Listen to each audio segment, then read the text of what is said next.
Déco dans le présent pour mieux construire l'avenir. La chronique d'Interentreprise avec Francette Florimond. Bonjour, j'espère que vous allez bien.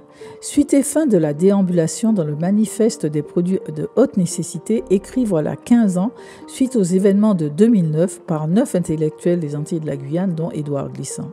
Sur la question des salaires et de l'emploi, ils écrivent « Là aussi, il nous faut déterminer la haute nécessité. Le capitalisme contemporain réduit la part salariale à mesure qu'il augmente sa production et ses profits. Le chômage est une conséquence directe de la diminution de son besoin de main-d'œuvre.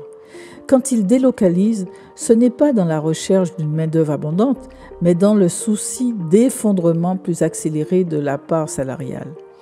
Toute déflation salariale dégage des profits qui vont de suite au guanche welto de la finance. Selon eux, même acharné, même pénible, que l'emploi redevienne un lieu d'accomplissement, d'invention sociale et de construction de soi, ou alors qu'il en soit un outil secondaire parmi d'autres.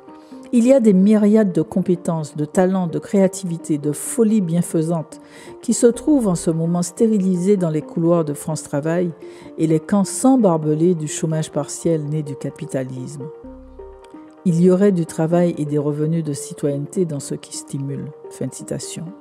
Ils posent également le principe de la gratuité. Ils écrivent « C'est à partir de ce principe que nous devrons imaginer des échelles non marchandes allant du totalement gratuit à la participation réduite ou symbolique du financement public au financement individuel et volontaire. » Fin de citation. Il en va pour la culture, pour les transports, pour l'eau, pour l'alimentaire, pour tout ce qui est indispensable à la vie.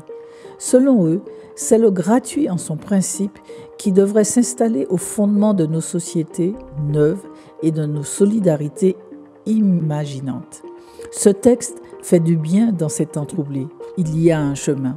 Pour finir, ils en appellent à une haute politique, à un art politique qui installe l'individu, sa relation à l'autre, au centre d'un projet commun où règne ce que la vie a de plus exigeant, de plus intense, de plus éclatant et donc de plus sensible à la beauté.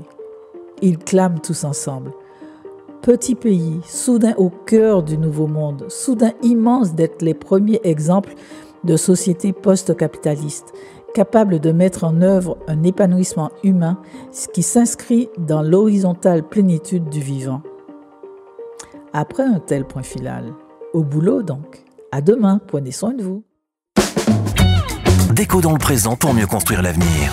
La chronique d'Interentreprise avec Francette Florimond.